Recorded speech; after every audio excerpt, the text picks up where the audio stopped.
finishing our protocol, it does have to be approved by the Monroe County Health Department.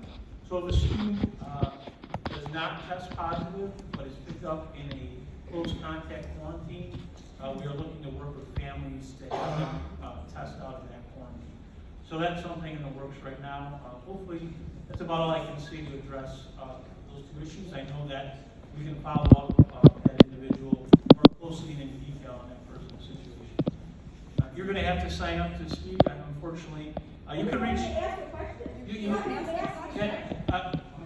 But let me explain something. So once again, Robert's rules of order ask that you sign up to speak.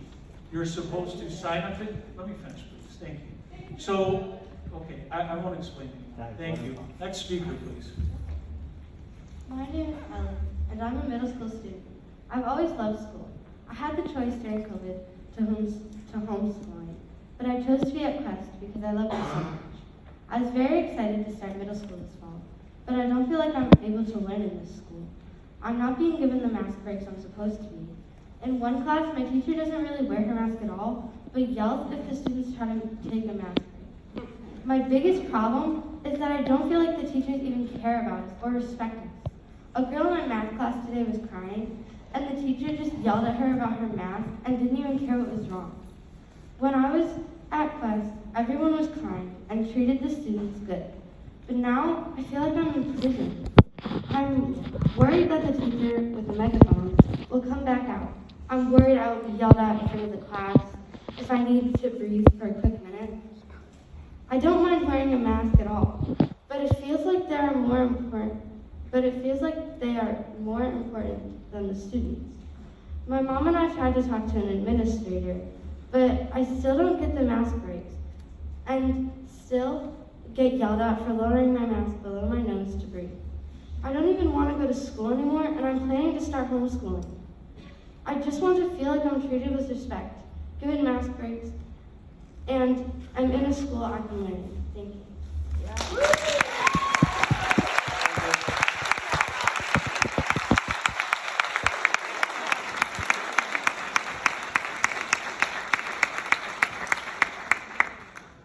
I believe it's Christine Horn.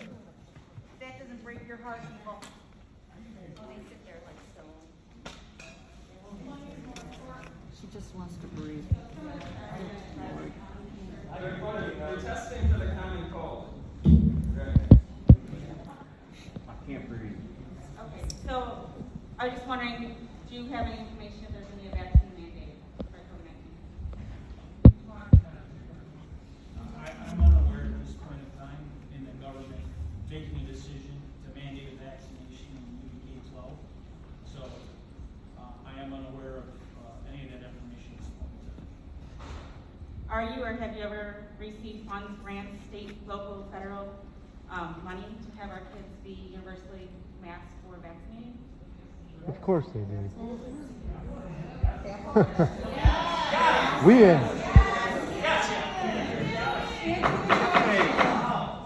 People. Don't speak out. Oh, fucking believable.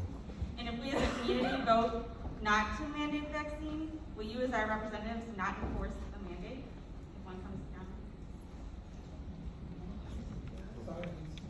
Okay. I know you said that there's no vaccine bus now, but if there's a mandate, how do we make sure that our kids are not coerced or vaccinated against our wishes? The WHO that she so eloquently had expressed said something about the parents have to explicitly take steps to opt out of the vaccine. What are these steps and how do we do that? Okay. All right, well, just so everybody knows, I have letters that if they do want us to vaccinate our kids, they'll be liable, and you can see me at the meeting. Thank you.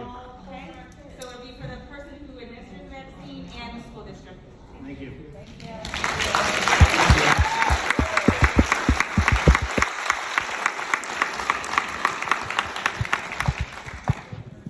Jay Peskin.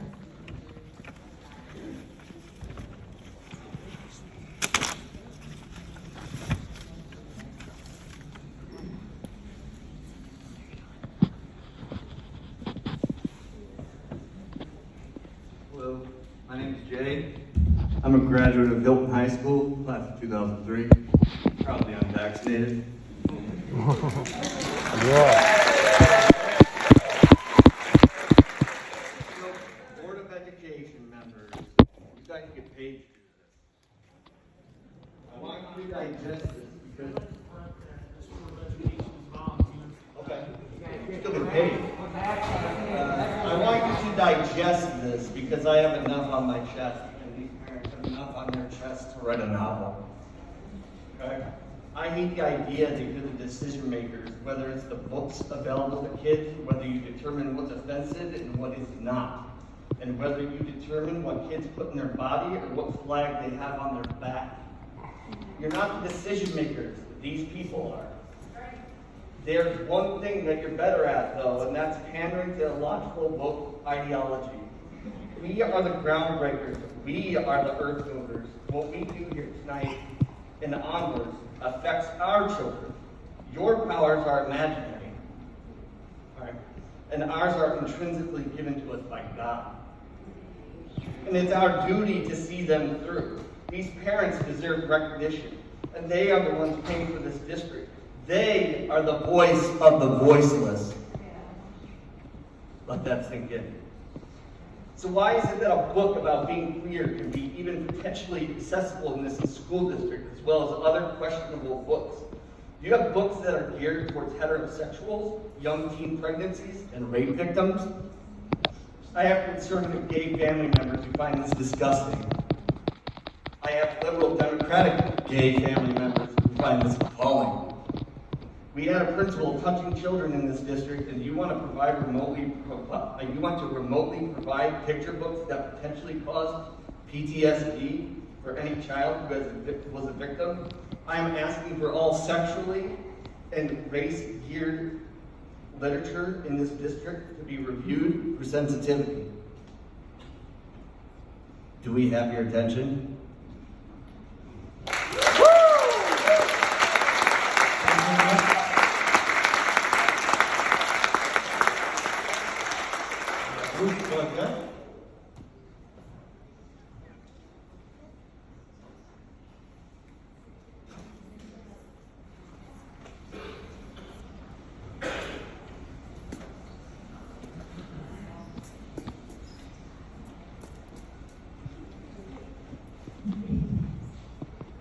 My name is Ruth Logic. My husband and I own and manage Logic Family Farm. He works at Pumpkin Farm on Harbor Center Road. Developing the farm. Developing the farm as retirees. Their farm is our gift back to the community that we both love.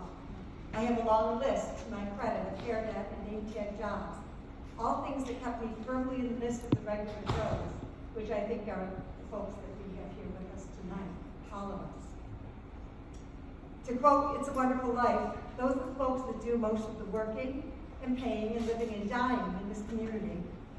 I am also a multi-published, award-winning inspirational author with over 60 published novels and novellas to my credit, under my maiden name, Ruth Logan Hearn. I'm a member of the Hilton Academic Hall of Fame, and I'm very proud of that. I sit on 2 human subject research boards for the University of Rochester. I love education. I believe in education, but I'm here tonight because I have a growing concern for how our education in our schools is being managed. And while the board might not be responsible for some of these concerns, you are the pipeline, the conduit, by which parents, grandparents, and taxpayers make their concerns known. It's something that comes along with your job. Meeting minutes. Meeting minutes on the website have not been accessible these past 2 months. You have gone to a system of using boarddocs.com recently. It used to be that meeting minutes were one click on the main Board of Education website. That is no longer the case.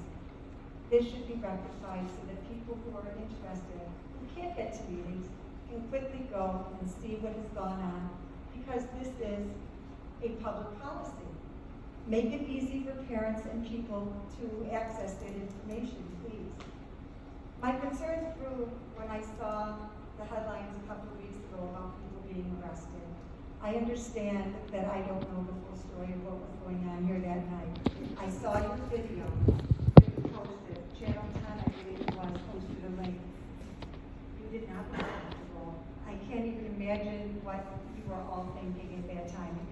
tell from the faces, your expressions, that this was not a good situation for you, and it certainly was not a good situation for the people that were waiting in the auditorium.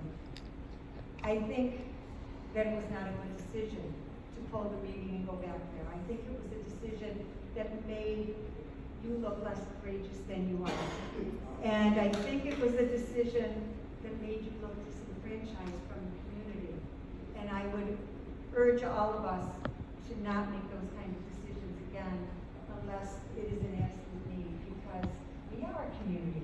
We do this together. We're in it together. The mask mandate, it's not your fault. States set rules, we're expected to abide by them.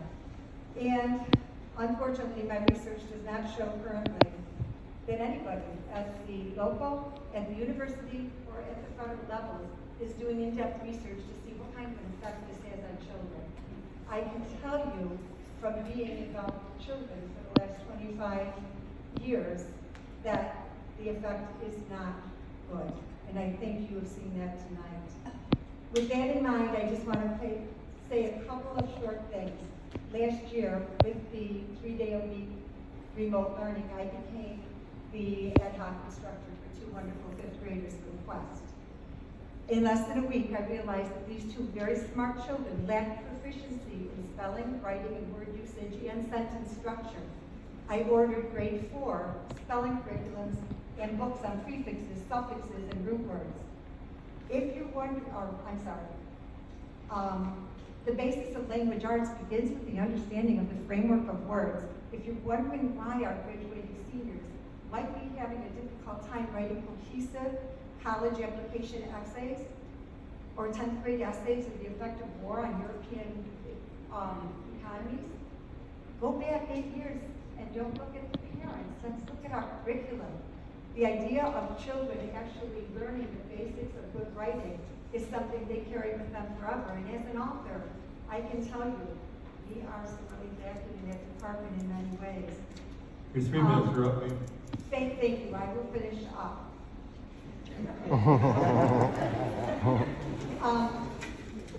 I want to say one more thing quickly. In real time recently, a parent was talking to a counselor about a child who was suffering from anxiety. This was a 10-year-old child. In that conversation, he said, but my daughter is in a Catholic school. She's in classes full time, and her day-to-day life is pretty much unchanged. As an adult, he did not see the cause and effect and didn't know why she was so anxious and emotional. When the child was given the exact same scenario, this was her perspective. Everything changed. There were no sports, there were no get-togethers, there were no meetings, no clubs, no church, and even limited time with grandparents. In her 10-year-old point of view, the pandemic constraints ruined everything, and our job as adults is to step out of our perspective as grown-ups, applying grown-up logic, and realize that these children are being affected. And I hope that what we come to in our district works very hard toward that goal of at least giving them mask breaks or having them unmasked when it's needed. I hope that in the court, you don't just follow along with the state boards of education and the federal boards of education, because sometimes it's okay to be that squeaky wheel. Sometimes it is all right, and it is important to be those people that say, we want different. We will stand up. And I understand that that's not... Thank you for your... Thank you.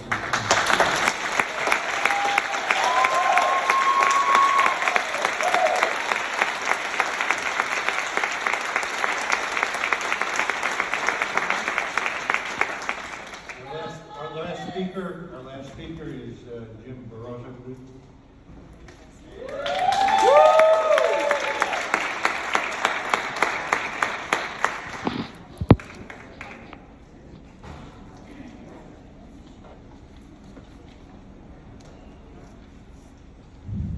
Good evening. I have to say, I find it a little ironic that you had me stand up here to be recognized for serving our country, taking an oath to defend our Constitution, and the willingness to put my life on the line defending that oath.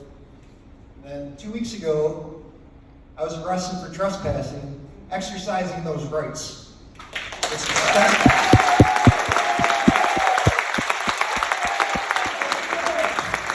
I think everybody's under the impression that you guys were out here and I came in making a big commotion saying, look at me, I'm not wearing my mask.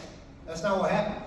I came in, I sat down, didn't say a word. You guys weren't even out here yet. Your head of security came up to me with his chest puffed out, ordering me to put on a mask. I peacefully declined. All right, peacefully.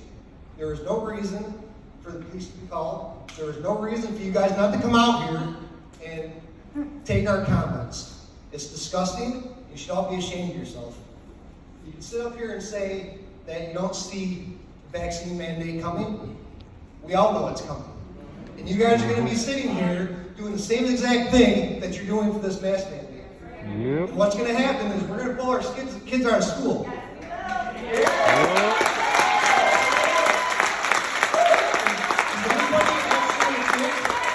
anybody actually think that the government's going to be okay with that? Are they going to let us just pull our kids out of school and say, oh, that's okay, you don't have to vaccinate your children? Bullshit.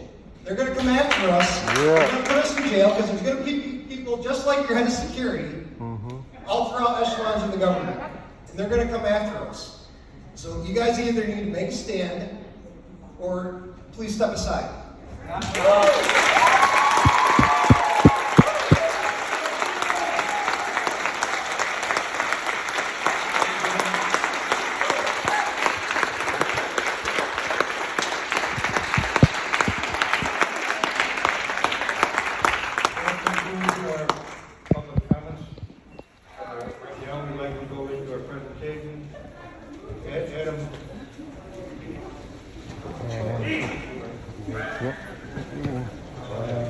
Before we go into presentation, we have a disciplinary matter. Whereas an appeal for the decision of the superintendent of school regarding student discipline was made by the Board of Education. The letter dated October 27, 2021. For its decision, 3214 of the New York State. I hope you guys win. Whereas the Board of Education reviewed the matter in executive session, including the hearing record, written argument, heard by the parent, and whereas, after due consideration, the Board of Education determined to uphold the determination of the school. Thanks, man. Appreciate that. Okay, now the presentations. Guys? You guys are great. I mean, you guys are so much better than PART2. I swear. Like, PART2, we have like 10, 15 people are always there, but the community's fantastic. Nice job. Nice job, everybody. We're in the wrong neck of the woods out there. Seriously, you guys are amazing. Nice. We're just like, I mean, our district ever. No, I loved how many people. Usually 2 people in our. Well, you guys turned out for sure. So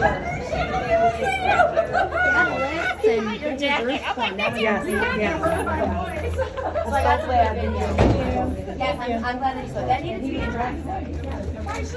Good. All right, guys, I got to scoop. Yeah, I'm out of here too. Thank you guys so much. You guys are amazing. Yeah, write the matrix. Don't forget. Yeah, write the matrix. All right. All right, y'all. I'll do a recap a little later. That's actually the second principal, but that's perfect. All right. Oh, I thought you guys were already gone. Oh, yeah.